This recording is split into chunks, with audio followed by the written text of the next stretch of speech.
Olá pessoal, sou eu, a Jéssica, eu sou professora da disciplina de Reconhecimento de Padrões do IFMG Campus Bambuí.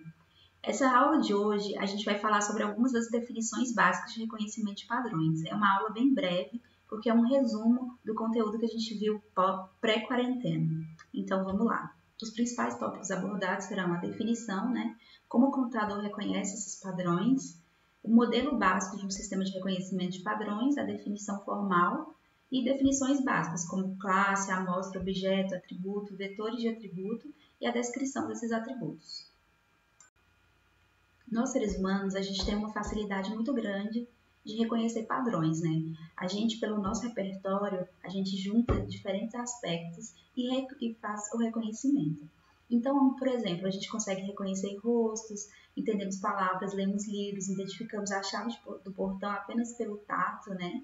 E conseguimos perceber se uma banana está madura ou está estragada pelo cheiro e a junção de outros aspectos. Então, ali, por exemplo, nessa imagem da banana, né, além do aspecto visual da cor, que ela está verde, vai amadurecendo aos poucos e isso vai inserindo, né, uma sequência de outros aspectos, como, por exemplo, umas manchinhas pretas, entre outras características. Também tem pelo tato, a gente consegue perceber o que ela vai se tornando mais mole, também pelo cheiro, né, o cheiro da banana madura. Então, são vários aspectos que a gente reúne e consegue reconhecer o padrão do que é uma fruta madura, por exemplo. Então, o reconhecimento de padrões é isso, né? O reconhecimento de padrões é o ato de receber dados brutos e tomar uma ação baseada na categoria do padrão. Essa habilidade foi e ainda é essencial para a nossa sobrevivência. Então, o reconhecimento de padrões trata da gente juntar todos esses aspectos e categorizar uma ação, uma percepção, né, que a gente tem. E isso realmente é muito significativo para a nossa sobrevivência. Então, com o tempo, devido a essas percepções, a gente desenvolveu uns sistemas neurais e cognitivos altamente sofisticados para esse tipo de tarefa. Mas, se tratando do nosso contexto, que é um contexto como a gente vai reconhecer padrões de uma forma computacional, né? Como a gente vai utilizar uma máquina para isso. Então, como humanos, né, a gente consegue ter um conjunto de sensores em nós que captam essas percepções. Então, aqui a gente cita os cinco sentidos, né? Então, a gente tem a visão, a audição, olfato, paladar e tato. Então, o que significa isso? Né? Significa, por exemplo, no caso da banana, baseado em todos os nossos sensores, né, os nossos sentidos para perceber se ela está madura ou não, e baseado numa variação de que a gente pode errar na nossa percepção, a gente vai fazer uma escolha mais provável sobre algo. Então, essa banana, será que ela está boa o suficiente para eu comer ou será que está estragada e eu preciso jogar fora? Então, a nossa tomada de decisão está sendo baseada nesses padrões que a gente reconhece e que a gente tem um conhecimento prévio. Então, o que é ser inteligente? Ser inteligente, por exemplo, é resolver um problema específico com exatidão. Então, um jogador de xadrez ele é considerado inteligente se ele for exato nas ações, né? Se ele conseguir obter o checkmate. Um médico especialista, como é avaliada a inteligência desse médico, né? Quando ele acerta, quais são os custos, né? Às vezes a gente tem uma maior exatidão numa resposta, mas a gente tem um custo maior de tempo, de outras características. A inteligência se trata de resolver problemas genéricos de modo aproximado, então escolher uma vaga no estacionamento, por exemplo. A gente faz uma aproximação e escolhe uma que a gente acha que vai ser mais adequada, mas a gente tem inúmeras outras possibilidades, não teria, né, ou teria como a gente avaliar qual seria a melhor.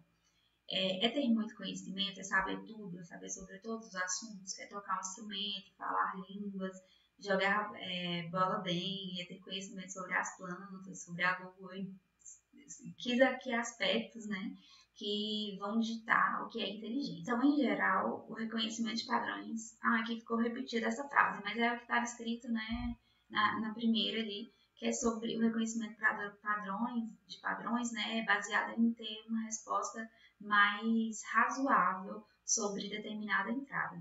Então, reconhecer padrões equivale a classificar, né, determinado objeto físico ou situação como pertencente ou não a um certo número de categorias previamente estabelecidas. Essa parte é muito importante, porque a gente tem um escopo, né, do que a gente pode reconhecer. A gente tem um conhecimento prévio, informações prévias, né, antes da gente definir o que é mais razoável. Então, aqui, usando a intuição, né, como que a gente definiria esse novo objeto considerando essas classes, essas possibilidades? Então, aqui, a gente tem como possibilidades maçã e laranja, são dois contextos, duas possibilidades que a gente tem conhecimento, e a gente vai classificar um novo objeto, ou seja, vai definir qual desses dois mundos ele pertence de forma mais razoável. Então, observando características, né, que a gente pode ver aqui, como a cor, o fato de ter essas folhas, né, uma textura, qual dessas ele é mais similar? A tangerina aí, né, no caso, a mexerica, não sei como vocês chamam, ela é mais similar nesse contexto com a maçã ou com a laranja, né? E quais aspectos que a gente vai observar para dizer qual que elas parecem mais? E aí, dando continuidade, né, nesse contexto, a gente classificaria, ou a gente diria, né, que a opção mais razoável é dizer que a tangerina faz parte do mundo, né, da laranja, porque ela se tem mais aspectos em comum. Por exemplo, é uma suposição, a gente está usando a intuição para ter essa resposta razoável. Agora, nesse caso, a gente aumentou mais uma classe, né? Então, a gente tem três possibilidades. A qual mundo esse novo objeto pertence? A classe, né, é o mundo das maçãs, da laranja ou da tangerina. Então, quais características que vão aproximar mais esse objeto de algo que ele realmente pertence, né? Então, a gente vai analisar aí, por exemplo, o aroma, a cor, a textura, né, da casca, a textura também do que tem dentro, não sei, da polpa, não sei como diz. E aí a gente toma essa decisão intuitivamente quando a gente observa essa tangerina, né? Então, a decisão de qual grupo pertence é tomada com base no grau de similaridade entre a fruta desconhecida e os grupos de frutas conhecidos. É interessante que aqui a gente está utilizando uma intuição baseada numa visão que a gente tem no mundo real, mas computacionalmente a gente pensa que se a gente tirar, por exemplo, 50 fotos da mesma laranja, serão 50 fotos diferentes, porque pode ter uma luz, uma luminosidade diferente, pode ter uma angulação diferente. Então, são aspectos que, mesmo que se a gente registrar, né, com um sensor de imagens, uma câmera, por exemplo, o mesmo objeto, inúmeras vezes, a gente pode ter registros diferentes, né? Então, eles não são exatamente iguais sempre. Uma tangerina nunca é exatamente igual à outra. Então, elas são apenas similares. Então, aqui a gente trabalha com isso, né? O quão similar é para a gente considerar que se trata da mesma coisa, né? Então, como os computadores reconhecem esses padrões, né? A gente se baseou na nossa intuição pelos nossos sensores pessoais, mas como os computadores vão ter essa percepção? Então, no processo de reconhecimento humano, realiza uma comparação, né, entre o objeto novo e os objetos que a gente já conhece. Como a gente vai replicar esse processo, né, de aprendizagem, digamos assim, e de reconhecimento? Então, para isso, a gente precisa, né, representar os atributos do objeto que a gente quer comparar, porque se a gente comparar, a gente quer comparar o quê, né? Então, a gente vai definir quais são as características que a gente quer comparar nesse contexto das frutas. A gente vai aprender o conceito, né? O que faz uma laranja ser uma laranja, uma maçã ser uma maçã. Então, a gente vai definir algumas questões que caracterizam esses objetos em si. Armazenar as frutas aprendidas, né? Então, a gente vai armazenar o conhecimento sobre aquela fruta. Então, essa fruta aqui, eu tenho conhecimento de que ela é uma maçã. Definir uma regra de decisão para classificar novas frutas. Então, baseado nessas percepções, né, exatas, digamos assim, que a gente teve, né, sobre o que é uma laranja, a gente vai definir uma regra que vai nos auxiliar, né, nas próximas classificações, nas próximas frutas que a gente tiver contato, a gente vai basear nessa regra de decisão para dizer se ela é ou não de determinada classe. Então, aqui eu vou dar um exemplo para vocês, né, no contexto aí de... esse aqui é um exemplo que faz parte do livro base, né, e ele é bem interessante. Então, para exemplificar a complexidade de alguns dos problemas dessa área, a gente vai considerar o seguinte exemplo. A gente vai supor que uma empresa quer automatizar o processo de classificação de peixes recebidos em uma correia transportadora de acordo com as espécies. Então, aí na imagem, a gente tem um exemplo dessa correia, né, trazendo uma quantidade enorme de peixes e através de imagens, a empresa quer automatizar esse processo de reconhecimento para que ele não seja feito manualmente, né? Então, com o projeto piloto, decide-se separar o robalo do salmão, usando sensor óptico, capturando algumas imagens de exemplo e começamos a observar diferenças físicas entre os dois tipos de peixe. Então, comprimento, luminosidade, largura, número, formato de barbatanas, posição da boca, características que estejam diferenciando, né, caracterizando e diferenciando os dois objetos que a gente tem interesse, que é o robalo e o salmão. As características observadas sugerem recursos a serem explorados pelo classificador. Também notamos ruídos, né, ou variações nas imagens. Então, a variação na iluminação, na posição do peixe, né, a angulação que ele está na esteira, e até estático, devido aos componentes eletrônicos da própria câmera. Né? Então, então é isso. Então, dado, né, que realmente existem diferenças entre a população de robalo e salmão, os modelos, né, a gente considera que eles fazem parte de modelos diferentes, que eles são descritos de forma diferente e que essa descrição pode ser feita de forma matemática. O objetivo e a abordagem abrangente na classificação de padrões é hipotetizar a classe desses modelos, processar os dados detectados para eliminar o ruído, né, não devido aos modelos, e para qualquer padrão detectado, para que qualquer entrada, né, para qualquer peixe que passar na esteira, a gente vai escolher o que ele mais se aproxima. Então, mesmo que ele seja muito diferente, vem um peixe ali errado, ainda assim, baseado naquelas características que a gente vai comparar desse novo objeto, né, digamos assim, a tangerina no contexto da maçã e da laranja. Mesmo que não faça parte de um daqueles mundos, a gente tem que classificar ele, ou seja, definir a qual ele se assemelha mais, qual ele é mais similar. Então, é isso. E aí, no nosso último tópico, né, faz parte das ferramentas, né, conceituais do projetista de um sistema de reconhecimento de padrões compreender as técnicas que promovam a gente chegar nesse objetivo, né, que é a classificação razoável de um novo objeto, considerando os que a gente está querendo aí classificar.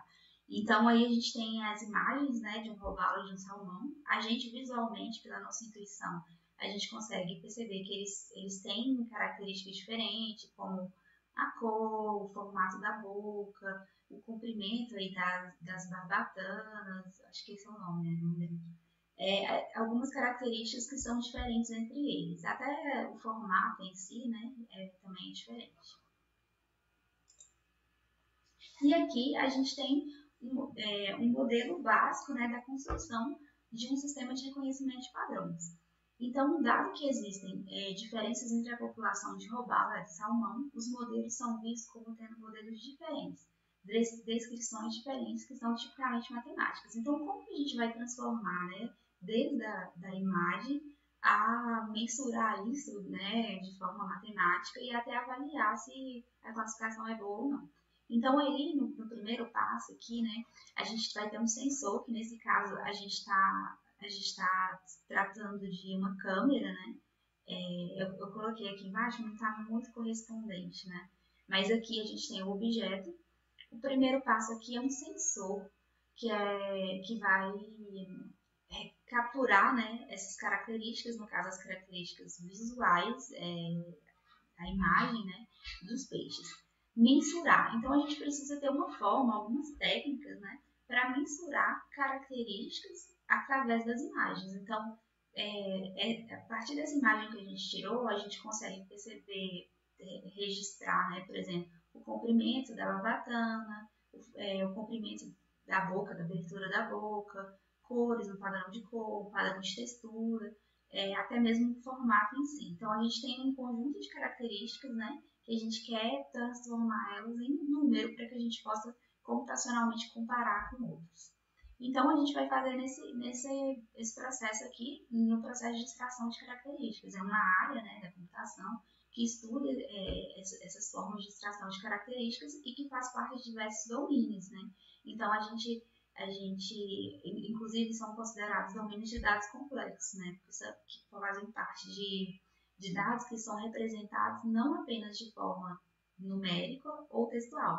Então, a gente pode extrair características de dados multimídia, por exemplo, né? De uma imagem, de um vídeo, de uma digital, de sons, como que eu digo? Enfim, existem diferentes domínios de dados onde a gente pode extrair características e existem existe várias áreas, né, que estudam a extração de características desses diferentes domínios. Nesse caso aqui a gente está falando de imagens. Então, baseado nessas características, né, que a gente selecionou para representar esse objeto, que no caso é o peixe, a gente tem algumas questões, né? Essas características são significativas para representar e diferenciar esse peixe, sim ou não, sabe? Porque a cada característica aí que a gente tem é um processamento a mais, né? Então a gente tem que avaliar se todas essas características são importantes ou não. E aí entra na parte esse contexto, né? Esse conceito entra na parte da redução da dimensionalidade. E aí, indução do classificador, né? Quando a gente vai pensar em uma regra de decisão que vai definir o limiar da classificação. E aí a gente classifica essas imagens, gera o classificador, né? Classifica essas imagens, e a gente também tem que fazer uma avaliação, né? A gente vai ver a acurácia, o quão exato, o quão boa foi essa classificação baseada no modelo que a gente criou. E aqui embaixo a gente tem uma forma um pouco mais direta de representar esse modelo, né? Normalmente a gente descreve mais ou menos como aqui embaixo, compreendendo que tem todas essas fases descritas aqui nesse modelo aqui de cima. Então aqui a gente tem o objeto em si, a captura da imagem desse objeto, né? A gente tem, a gente mensura aqui esses dados, então aqui a gente tem essa planilha representando essa extração de características. Aqui o classificador com todas voltando aqui na planilha, né, não só mensurar as características, mas como todo o pré-processamento, né, a redução das características, por exemplo. E aqui nesse outro exemplo é o classificador e aqui as classes finais, né, que são os novos objetos sendo classificados. Então, aqui, de modo geral, a gente quase sempre faz uma referência a esse sistema, né, esse modelo de conhecimento de padrões, com fases como pré-processamento, trabalhar as imagens, retirar ruído, definir qual a melhor câmera, coisas do tipo, também faz parte, né? A extração de característica e também tudo que envolve delimitar, né, o escopo, digamos assim, a classificação e avaliação e o final, as classes em si.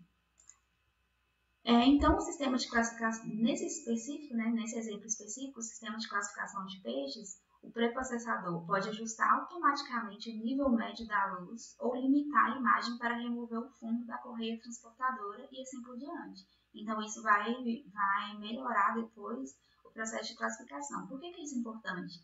Porque lá na classificação, né, isso é um custo computacional, isso é processamento, isso é memória, cálculo. Então, é muito interessante esse pré-processamento. Por enquanto, né, vamos relatar como as imagens dos peixes podem ser segmentadas e considerar como o extrator e o classificador de recursos podem ser projetados. Essa parte aqui é uma parte lá do processamento digital de imagens, né? Que ainda faz parte do pré-processamento em si. Suponha que um especialista nos diga que um robalo geralmente é mais longo que um salmão. Estes, então, nos dão nossos modelos experimentais para os peixes. O robalo tem um comprimento típico e isso é maior do que o salmão. Então, a gente definiu, né, um padrão para categorizar eles dois, digamos assim. Então, o comprimento se torna uma característica óbvia e podemos tentar classificar o peixe apenas vendo se o comprimento de um peixe excede ou não um valor crítico, que é um limiar que a gente vai definir. Então, para escolher esse limiar, poderíamos obter algumas amostras de treinamento de projeto ou treinamento dos diferentes tipos de peixes, realizar medições de comprimento, amostras e inspecionar os resultados. Então, isso vai aqui, né, a gente vai ver um pouco mais sobre isso, né? Então, a gente fez todo esse processo e tal, se classificou e a gente agora vai avaliar essa classificação. Então, suponha que façamos isso e obtenha o histograma, né, que confirmam a afirmação de que o robalo é um pouco mais longo que o salmão em média. Mas é claro que esse critério único é bastante pobre. Então, quando a gente observar aqui, né, esse limiar, o limiar foi definido aqui, que é um L, tá? Não é um não, é um L de limiar. A gente definiu um limiar ali no meio, ali, né, no meio desse plot, né, da representação aí em um gráfico. E a gente definiu um limiar, mas esse limiar, ele não foi muito interessante, né, porque a gente consegue observar que ainda tem uma quantidade significativa de erros, né, então não está sendo exato na classificação. Então aqui o salmão, a gente tem a representação do salmão e do robalo, né, robalo, e a gente consegue ver que eles ainda o modelo ainda não conseguiu separar muito bem essas classes. Então, a gente vai utilizar alguma outra característica para também auxiliar nesse processo de classificação, né? Porque só o tamanho em si não se tornou verdade em todos os casos. Então, outra característica é observada. Então, a leveza média das escamas do peixe. Então, as classes são muito melhor separadas considerando a leveza média das escamas do peixe. Então, a gente consegue ver aqui que nesse limiar a gente teve uma solução melhor do problema. Mas, porém, a gente ainda está tendo alguns erros, né? Alguns ruídos. Então, a gente calcula, por exemplo, o custo desse erro. Qual é o custo de um erro como esse, né? Então, qual seria a reação de um cliente ao abrir uma lata de salmão e encontrar pedaços de um robalo, né? Então, esse erro teria um grande impacto, né? Pensa se acontecesse com você comprar um produto e ter outro numa lata. Isso geraria um processo para a empresa? Quão significativo é esse erro? E o contrário, né? Qual a reação de encontrar um pedaço de salmão em uma lata de robalo? Então, a gente deve alterar, né, esse outro limiar, o X, para reduzir o número de robalos classificados como salmão. Porque esse erro aqui a gente está considerando que ele é mais significativo, né? Porque tem uma variação no preço do salmão e do robalo, por exemplo. Significa que, né, a gente percebeu que só essas duas características não eram suficientes para representar uma boa classificação desses objetos. Então, tais considerações sugerem que existe um custo associado nessa decisão, né, na regra de decisão nossa. Nossa verdadeira tarefa é definir uma regra de decisão, ou seja, definir um limiar de decisão para minimizar esse custo. Essa é a tarefa central da teoria da decisão, cuja classificação é talvez o subcampo mais importante. Mesmo se conhecermos os custos associados às nossas decisões e escolhermos o limiar, podemos ficar insatisfeitos com o desempenho resultante, né? Vamos supor, porém, que nenhum outro recurso visual produz melhor desempenho do que aquele baseado na leveza. Então, a gente pode considerar, né, essas duas características. Aqui a gente está vendo uma representação, né, onde a gente tem um vetor, onde ele tem um x1 e um x2. O x1 e o x2 estão representando as duas características que a gente está observando. Percebemos que o extrator de característica reduziu a imagem de cada peixe a um ponto ou um vetor de características em um espaço de característica bidimensional. O que isso significa? Significa que cada característica se torna uma dimensão no espaço, né? Porque por exemplo, ali se eu fosse observar, né, a altura e a largura.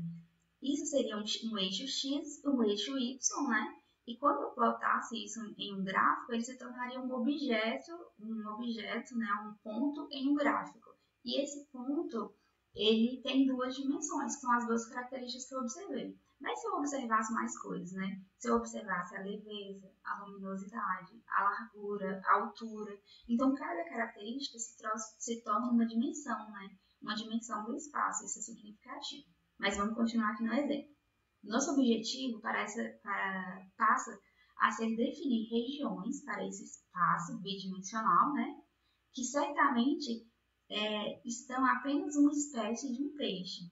Então, à medida que a gente plota esses objetos no espaço, a gente vai ver se existem regiões onde eles estão mais aglomerados, né? E assim, a partir dessa observação, a gente vai definir qual é a regra de decisão ali que está melhor separando esses dois conjuntos, digamos assim. Definimos um vetor de características contendo a luminosidade e a largura de um conjunto de peixes. Esse gráfico sugere a seguinte regra para separar o peixe. Classifique o peixe como robalo se seu vetor de características estiver acima do limiar de decisão. Caso contrário, é considerado um salmão. Além da luminosidade e da largura do peixe, podemos incluir parâmetros como forma, como o ângulo do vértice da barbatana dorsal ou a localização dos olhos, expresso como uma proporção da distância da boca e da cauda. Então, a gente observou mais características que também conseguem auxiliar nessa classificação. Porém, essas características, como eu disse, vão se transformar em dimensões e isso tem um custo computacional, né? Que deve ser observado na decisão. Como sabemos de antemão quais desses recursos funcionarão melhor, como que a gente vai, dentre essas características, avaliar quais que são importantes, né? Alguns recursos podem ser redundantes. Por exemplo, se a cor dos olhos de todos os peixes se correlaciona perfeitamente com a largura, o desempenho da classificação não precisa ser melhorado se também incluirmos a cor não precisamente, né, pode não ser melhorado se a gente também incluir a cor dos olhos. Então, são duas características que elas meio que andam juntas, né? Elas são correlacionadas. Porém, então, meio que se a gente tem uma delas, a gente tem uma suposição da outra. Então, a gente não precisaria ter as duas armazenadas, né? Então, mesmo se a dificuldade ou o custo computacional em obter mais recursos não for motivo de preocupação, poderemos ter recursos demais? Então, mesmo se a gente tivesse, né, toda a memória disponível, toda a capacidade de cálculo para comparação entre esses objetos, seria interessante manter mesmo assim, né, todas essas características? Então, vamos supor que os outros recursos sejam muito caros para medir. Desse modo, vamos basear nossa decisão nas duas características já citadas. Então, todos os padrões de treinamento seriam perfeitamente separados apenas com aquelas características. Com essa solução, né, que é uma solução simples, que considera apenas duas características, porém, nossa satisfação seria prematura, porque o objetivo central de um classificador é sugerir ações quando apresentadas com novos padrões, ou seja, o peixe que a gente vai conferir, que a gente vai comparar, ele ainda não é conhecido. Então, essa é uma questão da generalização, né? A gente vai escolher algo razoável apenas. Então, é improvável que o limiar complexo da figura forneça uma boa generalização, pois parece estar sintonizado com amostras de treinamento específicas, em vez de um modelo verdadeiro de todo robalo e salmão que terão que ser separados. Isso significa, né, que no contexto real a gente tem inúmeros peixes e talvez um robalo especificamente seja aí um ponto fora da curva, né? Talvez ele não cumpra todas as características para uma classificação exata. Então, é disso que a gente está falando quando a gente cita a generalização. Então, a gente pode procurar simplificar o reconhecedor, né? Motivado pela crença de que os modelos subjacentes não exigirão um limiar de decisão tão complexo quanto o da figura. De fato, podemos ficar satisfeitos com o desenvolvimento um pouco mais baixo nas amostras de treinamento, se isso significa que nosso classificador terá um melhor desempenho em novos padrões. Isso é uma questão muito importante nesse contexto de dados.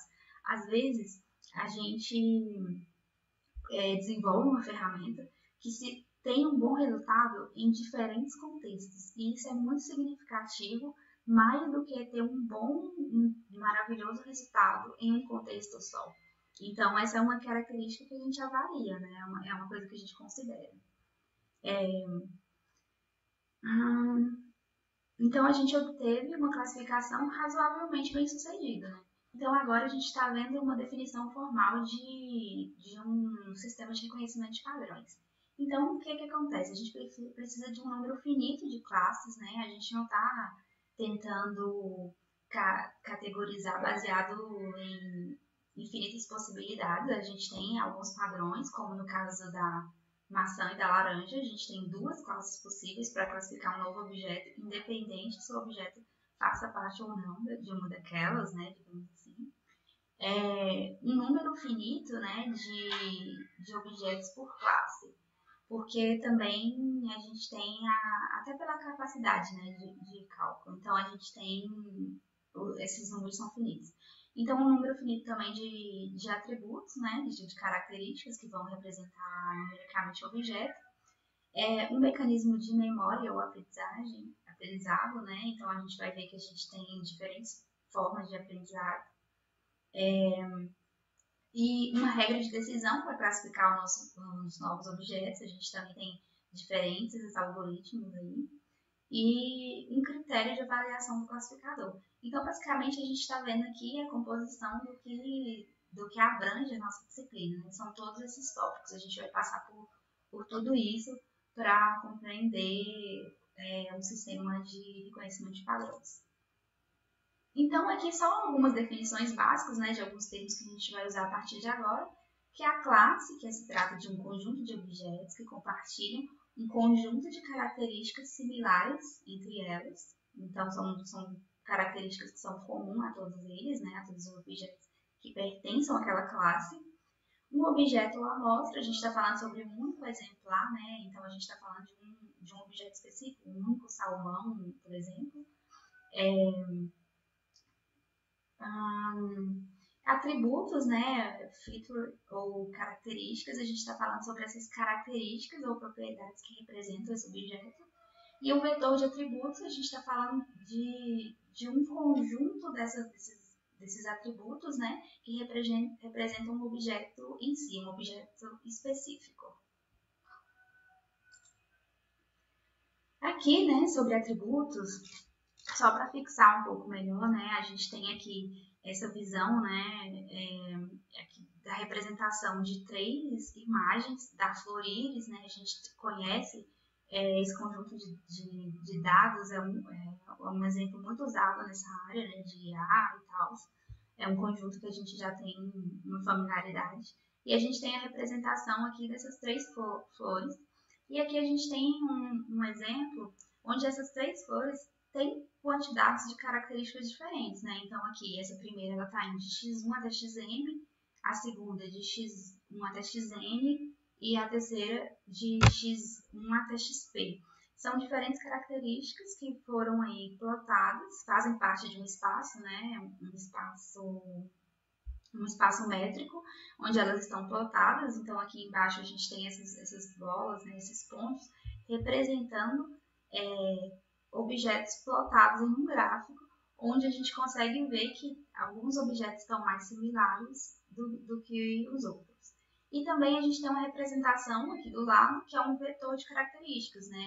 É um array, um array chamado aí x, né? Um vetor x, onde a gente tem esse conjunto de características que representam um objeto único. Então, ali a gente tem um exemplo que esse ele está indo de x1 até xp.